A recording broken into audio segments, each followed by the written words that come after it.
Hello guys, అందరూ ఎలా ఉన్నారు? బాగున్నారా? మేము కూడా చాలా బాగున్నాము. లాస్ట్ వీడియోలో లేక్ మొరైన్ చూసాం కదా. ఈ వీడియోలో అయితే లేక్ లూయిస్ చూసేద్దాము, వచ్చేయండి. జనరల్గా అందరూ ఫస్ట్ లేక్ లూయిస్ చూసి తర్వాత లేక్ మొరైన్కి వెళ్తారు, కానీ మేము మాత్రం అక్కడ సన్ రైజ్ చూద్దాం అనుకున్నాము. సో అందుకే ఫస్ట్ అటు వెళ్ళామన్నమాట. ఇది వచ్చేసి లేక్ లూయిస్కి ఎంట్రన్స్.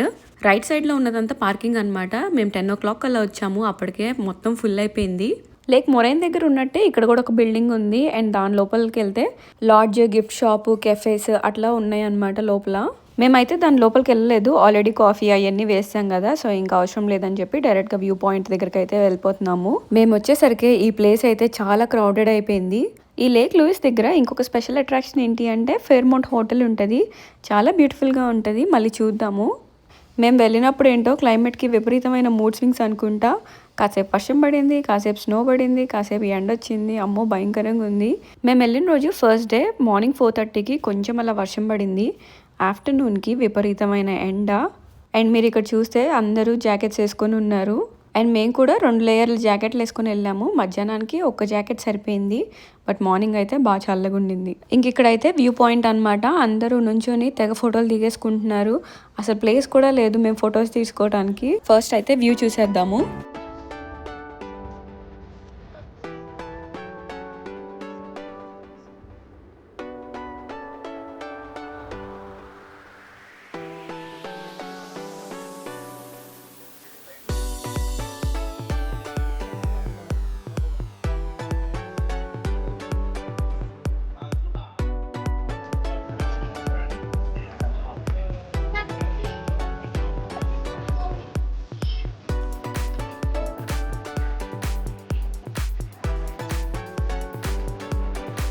నెక్స్ట్ ఇక్కడ ఆ వ్యూ అంతా చూసేసి కొన్ని ఫొటోస్, వీడియోస్ తీసుకున్న తర్వాత ఇక్కడ కను రెంటల్స్ దగ్గరికి అయితే వచ్చాము కయాకింగ్ చేయడానికి.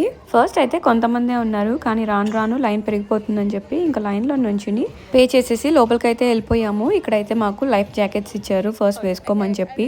వన్స్ అవి వేసుకున్న తర్వాత ఒక పేపర్ మీద ఇన్స్ట్రక్షన్స్ ఇస్తారు. అవి చదువుకుని మనం సైన్ చేసేసి వాళ్ళకి ఆ పేపర్స్ తిరిగి ఇచ్చేయాలన్నమాట. అంటే ఎమర్జెన్సీ సిచ్యువేషన్స్ అప్పుడు ఏం చేయాలి, ఏం ఫాలో అవ్వాలి అని చెప్పి ఆ పేపర్లో ఉంటుంది.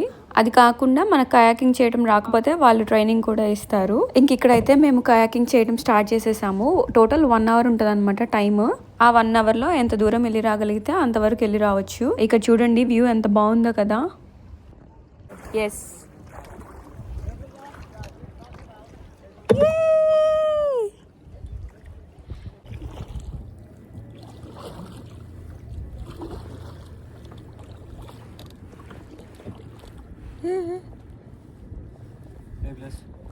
ఇవిగోండి, ఇవి మన శాలతీలే. ఇలా 3 members ఉన్న కానూస్ తీసుకోవచ్చు, ఆ 2 members ఉన్నాయి కూడా తీసుకోవచ్చు.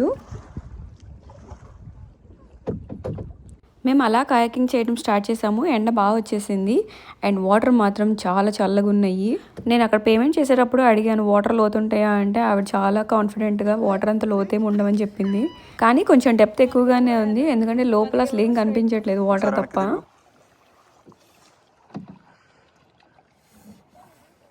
మేమైతే ఇక్కడ కొన్ని ఫొటోస్, వీడియోస్ తీసుకుంటున్నాము. కనుకి ఫ్రంట్ సైడ్లో నేను కూర్చున్నాను, వెనక సైడ్లో ఏమో మావాడు కూర్చున్నాడు. ఇలా కయాకింగ్ చేయడము అది కూడా 1 hour. ఇదే ఫస్ట్ టైం అనమాట. మా ఇద్దరికి అంత ఎక్స్పీరియన్స్ లేదు, బట్ సంహవ్ ఏదో మేనేజ్ చేస్తాం ఇంకా అలాగా. Maintain it. Bring us to the right, please. Bring us to the right. Yeah.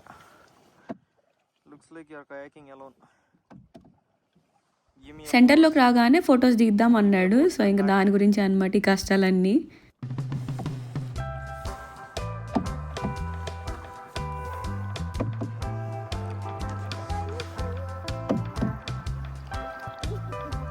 Turn to the left. Do it right. Do it more right. More right.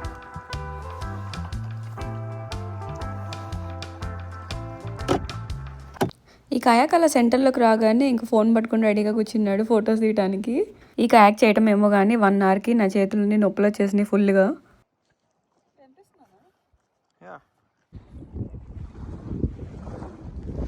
ఇప్పుడు వెనకాల వాళ్ళని తీద్దాం మనం ఎంత దూరం వచ్చామన్నది. ఇవి కూడా మన శాలతీలే.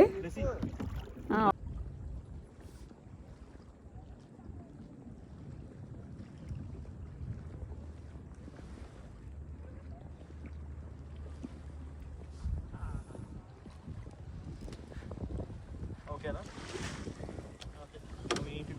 ఇక్కడ వచ్చేసి మేము కొంచెం దూరం వెళ్ళిన తర్వాత వాటర్ మీద నుంచి వ్యూ అనమాట.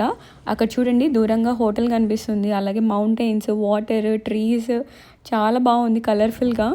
1 అవర్ అయిపోయిన తర్వాత వీళ్ళేమో ఇక్కడ క్యూలో వెయిట్ చేస్తున్నారు కయాక్ నుంచి బయటికి రావడానికి, అండ్ వాళ్ళు హెల్ప్ చేస్తారనమాట.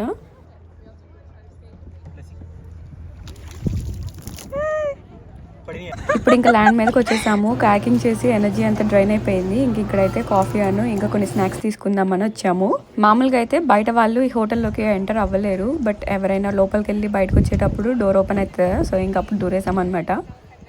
ఇంక ఇక్కడ చూసారా ఆ కరిగిపోయిన గ్లేషియర్ వాటర్ అంతా ఇక్కడ ఒక చిన్న బ్రిడ్జ్ లా ఉంది, ఇంకా దాని నుంచి ఫ్లో అవుతున్నాయి.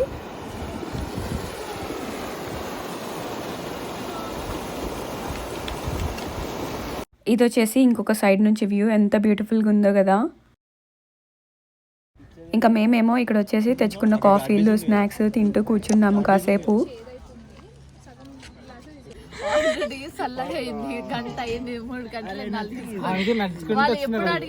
మేము కయాకింగ్కి వెళ్ళి వచ్చేసరికి కాఫీ కూడా చల్లారిపోయినాయి. ఏవో కొంచెం తిని తాగి ఇంకా ట్రెక్కింగ్ అయితే స్టార్ట్ అయ్యాము.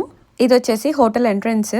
ఇక్కడైతే చాలా బేర్స్ ఉంటాయి, సో దానికి సింబాలిక్ గా గేట్ మీద కూడా వేశారు.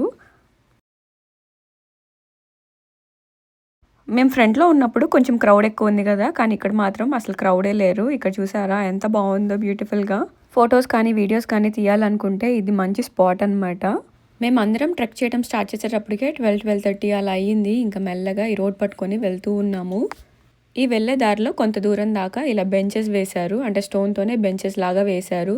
అక్కడైతే కాసేపు కూర్చుని వ్యూ పాయింట్ని కూడా ఎంజాయ్ చేయొచ్చు. మీలో ఎవరైనా ఇంతకుముందు ట్రెక్ చేసిన వాళ్ళు ఉంటే కమెంట్లో చెప్పడం మర్చిపోవద్దు. అలా నడుస్తూ ఉన్నప్పుడు ఇక్కడైతే ఒక డైరెక్షన్స్ బోర్డు కనిపించింది. ఇంకా దీని మీద ఎటు వెళ్తే ఏమేమి వస్తాయో ఇక్కడ అన్ని క్లియర్గా మెన్షన్ చేసి ఉంచారు. ఫర్ సమ్ రీజన్ ఈ రైట్ సైడ్లో ఉన్న రోడ్ అయితే బ్లాక్ చేసి ఉంచారు. సో ఇంకా ఇంకొక రోడ్డు తీసుకొని స్టార్ట్ అయిపోయామన్నమాట. ట్రెక్కింగ్ చేసేటప్పుడు మెయిన్గా కావాల్సింది వాటర్, ఇంకా స్నాక్స్. ఇంకా అవైతే ముందే బ్యాగ్లో వేసేసుకున్నాము. చెప్పడం మర్చిపోయాను, షూస్ కూడా ఇంపార్టెంటే. రెగ్యులర్ షూస్ వేసుకుని అయితే అస్సలు ట్రెక్ చేయలేము. ఇప్పటిదాకా నడిచిన రోడ్ అంతా నార్మల్గా ఉంది కదా, ఇప్పటి నుంచి మాత్రం స్లాంట్ రోడ్ స్టార్ట్ అయిపోయింది. ఈ వెళ్ళే దారంతట్లో ఎంతమంది చిన్నపిల్లలు కనిపించారో. చిన్నపిల్లలే కాదు, 8 months 9 months బేబీస్తో కూడా ట్రెక్కింగ్ చేస్తున్నారు. వాళ్ళకైతే హ్యాట్స్ ఆఫ్ అసలు నిజంగా. చెప్పు. Hi friends. Hi.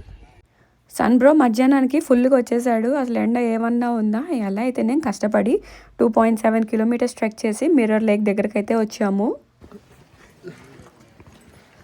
Wow, 2.7 kilometers trek చేసిన దానికి టోటలీ వర్త్ ఇట్. ఇది వచ్చేసి మిర్రర్ లేక్ అనమాట. ఇవన్నీ న్యాచురల్గా ఫామ్ అయిన లేక్స్ కదా, సో దీని స్పెషాలిటీ ఏంటంటే ఇలా కొండ మధ్యలో లేక్లా ఫామ్ అయ్యింది. కాసేపు ఇక్కడ టైం స్పెండ్ చేద్దామని చెప్పి మేము అలా కూర్చొని ఉన్నాము. ఇంక ఇక్కడ వచ్చేసి ఒక తెలుగు ఫ్యామిలీ, అలానే ఒక తెలుగు కపుల్ కనిపించారు.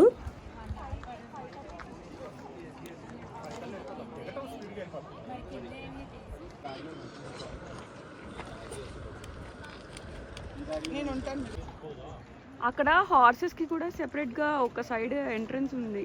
ట్రెక్కింగ్ చేయలేని వాళ్ళు ఇలా హార్సెస్ తీసుకొని పైకి వెళ్ళి చూసుకుని వస్తారంట. ఈ ఫెసిలిటీ కూడా చాలా బాగుంది, కాకపోతే వాచిపోతుందేమో. ఏం పెట్టట్లేదా నీకు? ఇక్కడున్న ఉడతలకి అసలు భయమే లేదు. ఎవరైనా ఏమైనా ఇస్తే వద్దనకుండా తీసేసుకుంటున్నాయి. ఇంకా యూజువల్గా ట్రెక్కింగ్ చేసే వాళ్ళు నట్స్ అవి తెచ్చుకుంటారు కదా, సో ఇంక ఇదైతే ఇక్కడ తీసేసుకొని తింటుంది. అక్కడ దూరంగా జూమ్ చేసి చూస్తే ఒక చిన్న వాటర్ ఫాల్ లాగా కనిపిస్తుంది. అక్కడ నుంచి వస్తున్నాయి అనమాట వాటర్ దీంట్లోకి. ఇప్పటిదాకా మేము వచ్చింది హాఫ్ వేనే, కానీ ఇంకా మా వాడు మాత్రం నేను పీక్ దాకా వెళ్ళాల్సిందే అని చెప్పి పట్టు కూర్చున్నాడు. ఇంకా నాకు ఓపిక లేక మీరు వెళ్తే వెళ్ళండి అని చెప్పి నేను నా ఫ్రెండ్ ఇంక ఇక్కడే కూర్చున్నాము. ఇంక ఇక్కడ నుంచి ఉన్న వీడియో అంతా వాళ్ళు రికార్డ్ చేశారు. అండ్ వీళ్ళు వెళ్ళే దారిలో ఇలా హార్సెస్ మళ్ళీ కనిపించినాయి అంట. ఇది వచ్చేసి ఇంకొక వ్యూయింగ్ స్పాట్, అండ్ దీని నేమ్ వచ్చేసి లిటిల్ ఎగ్నెస్ అంట. దీంతో పాటు ఇక్కడ ఒక చిన్న వాటర్ ఫాల్ కూడా ఉంది, చూస్తున్నారు కదా.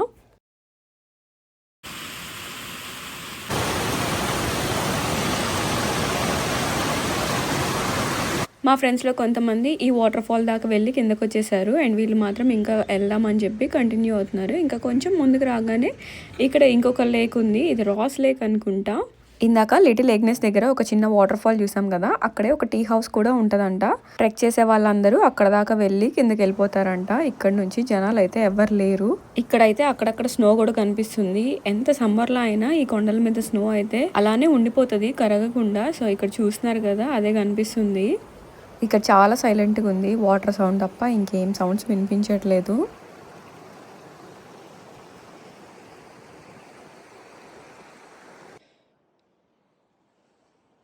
ఈ ట్రెక్ అయితే వెళ్తున్న కొద్దీ చాలా హార్డ్ అవుతుంది. ఇక్కడ చూస్తున్నారు కదా స్టీప్ ఎంత ఉందో.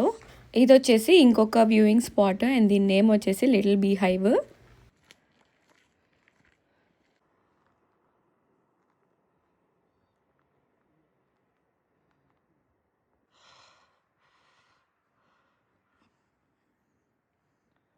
ఇందాక చూసిన little bee hive viewing spot నుంచి ఇంకొంచెం ట్రెక్ చేస్తూ ఈ లాస్ట్ వ్యూయింగ్ స్పాట్కి అయితే వచ్చారు.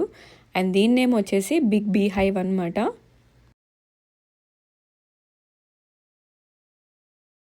అక్కడ పైనుంచి లేక్ లూయిసే కాకుండా ఇక్కడ మిర్రర్ లేక్ అని ఇందాక చూసాం కదా, అది కూడా కనిపిస్తుంది. ఇక్కడ నుంచి చూస్తే లేక్ లూయిస్ మొత్తం కనిపిస్తుంది. అండ్ జూమ్ ఇన్ చేస్తే ఫేర్మౌంట్ హోటల్ కూడా కనిపిస్తుంది. చాలా బ్యూటిఫుల్గా ఉంది కదా. అలానే చుట్టుపక్కల ఉన్న మౌంటైన్స్ మీద కూడా అక్కడక్కడ స్నో అలానే ఉండిపోయింది. సమ్మర్లోనే ఇలా ఉంటే ఇంకా వింటర్లో ఎలా ఉంటుందో ఊహించుకోవడానికి భయంకరంగా ఉంది. ఈ లేక్ లూయిస్ దగ్గర ట్రెక్కింగ్ చేసే వాళ్ళందరూ బేర్ స్ప్రే క్యారీ చేస్తారంట డబ్బాల్లో. ఎందుకంటే ఇదంతా ఫారెస్ట్ ఏరియా కదా, బేర్స్ ఎక్కడి నుంచి ఎప్పుడు వస్తాయో మనకు తెలియదు. బట్ వీళ్ళు మాత్రం అది లేకుండానే వెళ్ళిపోయారు. ఇక్కడ చిన్న చిన్నగా డాట్స్ లాగా కనిపించేవన్నీ కయాక్స్ అనమాట. మనం ఇందాక వెళ్ళాం కదా లేక్ లూయిస్ లో కయాకింగ్ కి, సో అవే బోట్స్ ఇక్కడ కనిపిస్తున్నాయి. ఇవైతే అంత చిన్నగా కనిపిస్తున్నాయో జూమ్ ఇన్ చేసినా గానీ అవ్వట్లేదు. ఎందుకంటే సర్ఫేస్ కంటే ఆల్మోస్ట్ వీళ్ళు 1700 మీటర్స్ ఎత్తులో ఉన్నారు. వీళ్ళ అచీవ్మెంట్ ని అప్రిషియేట్ చేస్తూ కొన్ని ఫొటోస్ అయితే అటాచ్ చేస్తున్నాను, మీరు కూడా చూసేయండి. వీళ్ళైతే ఫుల్గా సాటిస్ఫై అయ్యారు, ఎందుకంటే చాలా తక్కువ మంది వెళ్తారంట ఆ పైన దాకా. ఇది వచ్చేసి ఓన్లీ 1 వే మాత్రమే. టోటల్ డిస్టెన్స్ వచ్చేసి 5.4 కిలోమీటర్స్ అనమాట. 1 o'clock కి యాక్చువల్ ట్రెక్కింగ్ స్టార్ట్ చేస్తే 4 అయిందనమాట వాళ్ళు చేరుకునేసరికి. అక్కడ కాసేపు టైం స్పెండ్ చేసి ఇంకా 6:30 ఆ టైం కల్లా కిందకు వచ్చారు. రాగానే ఇంకా రూమ్కి వెళ్ళేసి తిని పడుకుండిపోయాము. వీళ్ళ అచీవ్మెంట్ని అప్రిషియేట్ చేయాలంటే మీరు కూడా లైక్ చేసి సబ్స్క్రైబ్ చేసుకోండి. అలానే మీ ఫ్రెండ్స్ అండ్ ఫ్యామిలీతో కూడా షేర్ చేయండి. మళ్ళీ ఇంకొక ఇంట్రెస్టింగ్ వీడియోతో మీ ముందుకు వచ్చేస్తాను, ఇదే బ్యాన్ఫ్ సిరీస్లో. అంతవరకు టేక్ కేర్, బాయ్.